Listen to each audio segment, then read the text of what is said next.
My name is Kendall and welcome to my channel. I hope that you've been doing well.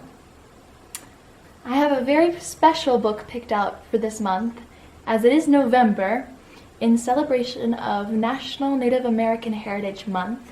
I have a story called The Girl Who Loved Wild Horses, which is illustrated and written by Paul Goble.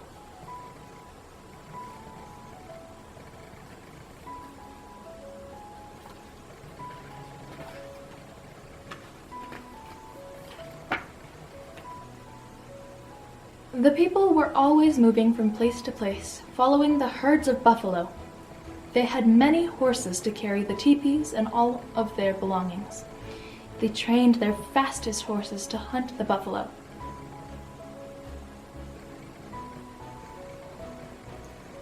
There was a girl in the village who loved horses. She would often get up at daybreak when the birds were singing about the rising sun. She led the horses to drink at the river. She spoke softly and they followed. People noticed that she understood horses in a special way. She knew which grass they liked best and where to find them shelter from the winter blizzards. If a horse was hurt, she looked after it. Every day, when she had helped her mother carry water and collect firewood, she would run off to be with the horses. She stayed with them in the meadows, but was careful never to go beyond sight of home. One hot day, when the sun was overhead, she felt sleepy. She spread her blanket and lay down. It was nice to hear the horses eating and moving slowly among the flowers. Soon she fell asleep. A faint rumble of distant thunder did not waken her. Angry clouds began to roll out across the sky with lightning flashing in the darkness beneath. But the fresh breeze and scent of rain made her sleep soundly. Suddenly, there was a flash of lightning, a crash and rumbling which shook the earth. The girl leapt to her feet in fright. Everything was awake. Horses were rearing up on their hind legs and snorting in terror. She grabbed a horse's mane and jumped on its back. In an instant, the herd was galloping away like the wind. She called to the horses to stop, but her voice was lost in the thunder. Nothing could stop them.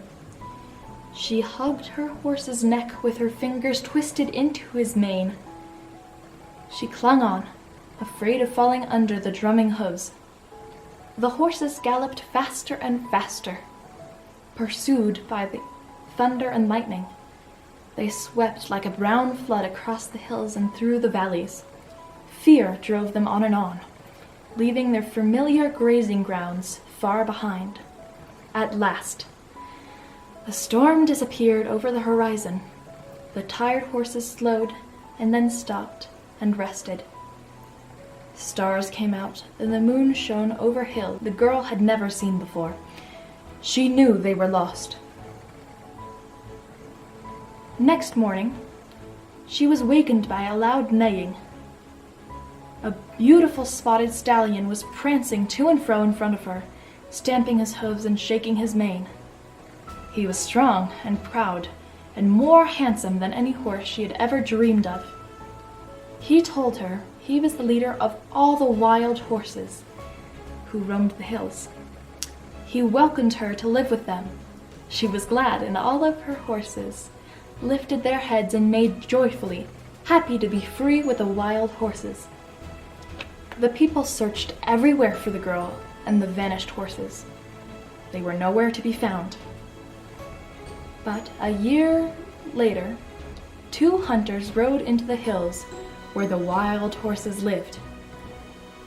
When they climbed a hill and looked over the top, they saw the wild horses led by the beautiful spotted stallion. Beside him rode the girl, leading a colt. They called out to her. She waved back, but the stallion quickly drove her away with all of his horses. The hunters galloped home and told what they had seen. The men mounted their fastest horses and set out at once. It was a long chase. The stallion defended the girl and the colt. He circled round and round them so that the riders could not get near. They tried to catch him with ropes, but he dodged them. He had no fear. His eyes shone like cold stars. He snorted, and his hoofs struck fast as lightning. The riders admired his courage. They might never have caught the girl, except her horse stumbled, and she fell.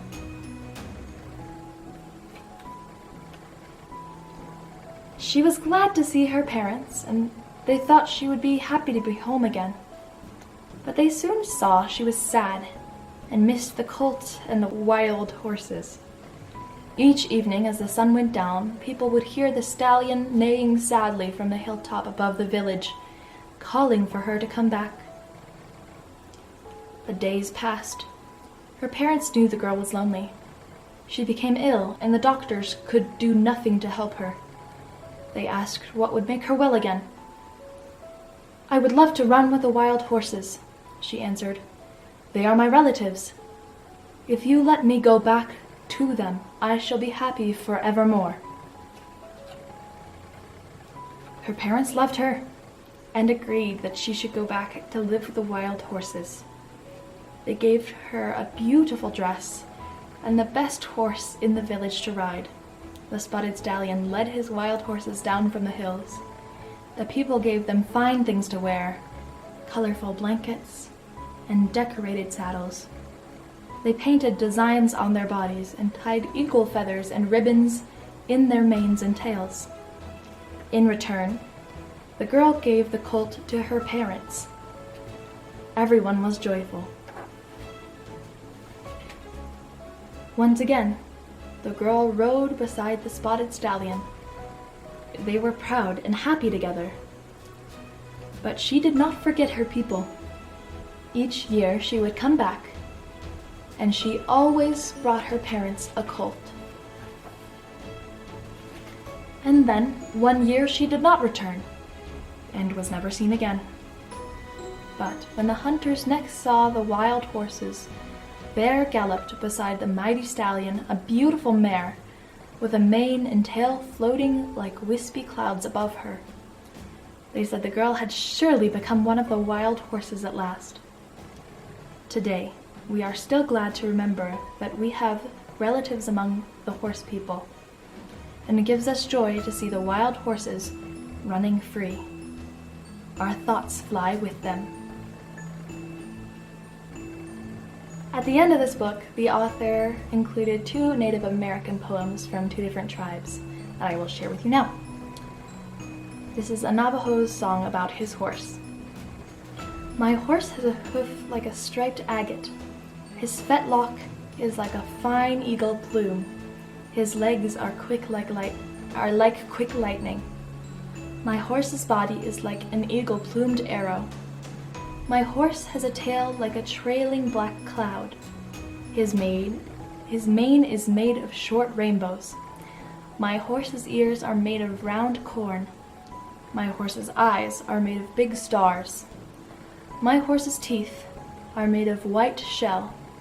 The long rainbow is in his mouth for a bridle, and with it I guide him." The second poem is from Black Elk, an Ogallala Sioux, who had a dream in which he heard a stallion singing a song. "My horses prancing, they are coming. My horses neighing, they are coming. Prancing, they are coming. All over the universe they come. They will dance, may you behold them. A horse nation, they will dance, may you behold them." Reading a book like this inspires me to look at Native people and their culture, especially those who lived here many, many years ago. I encourage you all to do the same. Look up local tribes and legends and see what you guys can learn. With that, if you guys have any suggestions of books I should read, especially those with new cultures and things I don't have experience with, let me know. Please consider liking and subscribing if you want to see more stories like this. As always, I hope that you guys treat yourselves, and I will see you soon. Bye!